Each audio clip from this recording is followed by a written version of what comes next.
Chers auditeurs, assalamu alaikum. Nous nous retrouvons dans notre rubrique concernant le mode de vie en islam. Comme la semaine dernière, nous allons continuer sur le sujet des habitudes alimentaires. Donc en islam, il faut savoir qu'il est important de mettre à l'aise celui qui invite.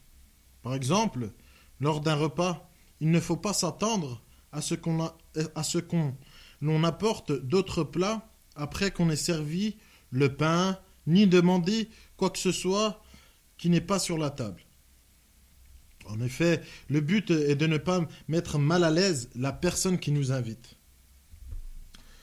Donc, en effet, le prophète Mohammed, que la paix de Dieu soit sur lui ainsi que sur sa sainte famille, nous montre cela lorsqu'un jour du mois de Ramadan, il revint tard pour couper le jeûne et Anas ibn Malik, donc son servant et compagnon du prophète, avait remarqué que le prophète avait mis beaucoup de temps à rentrer chez lui. Le servant a tout de suite pensé que le prophète, que la paix de Dieu soit sur lui ainsi que sur sa sainte famille, a dû être invité chez quelqu'un pour rompre le jeûne. Mais en fait, celui-ci était pris par des affaires et n'avait rien mangé. Donc ça avait mis très très mal à l'aise Anas ibn Malik qui ne savait plus quoi faire car il n'avait plus de nourriture.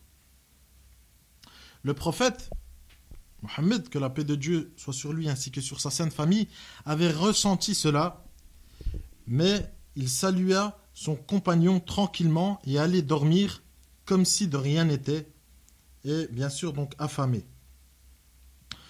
D'ailleurs, tout au long de sa vie, jamais le prophète n'avait fait la remarque à Anas, son servant, sur ce qu'il s'était passé. Donc on voit le caractère noble du prophète. Ensuite, on peut citer le fait aussi de ne pas critiquer le repas. D'ailleurs, Jabir, un compagnon du prophète aussi, du prophète Mohammed, que la paix de Dieu soit sur lui ainsi que sur sa sainte famille, nous rapporte qu'un jour, celui-ci demanda à l'une de ses épouses de lui donner quelque chose à manger avec son pain.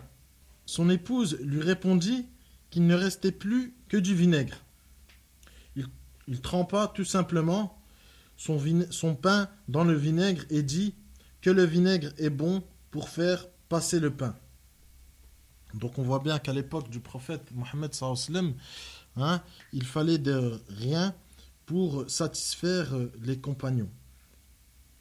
Alors que malheureusement aujourd'hui, très peu de personnes n'accepteraient de se nourrir de la même manière que ses compagnons. Après, chers auditeurs, avoir évoqué les différents points pour mettre à l'aise celui qui invite, nous allons nous intéresser sur le fait de mettre à l'aise ce coup-ci les invités. Tout d'abord, il faut manger, quand on est invité, il faut manger ce qui se trouve devant nous. Il ne faut pas regarder l'autre manger, ni le dévisager. Ensuite, l'hôte doit manger le premier et terminer le dernier, de sorte que si quelqu'un veut encore manger, il ne soit pas gêné. Pour illustrer le fait de mettre à l'aise nos invités, on peut citer l'exemple de l'imam Ali, alayhi salam, qui lava les mains de ses invités à chaque fois qu'il les invitait chez lui manger, malgré leur refus. De plus, il dit à son fils Mohammed ibn Hanifa de laver les mains des fils de chaque invité pour que distinction soit faite entre eux.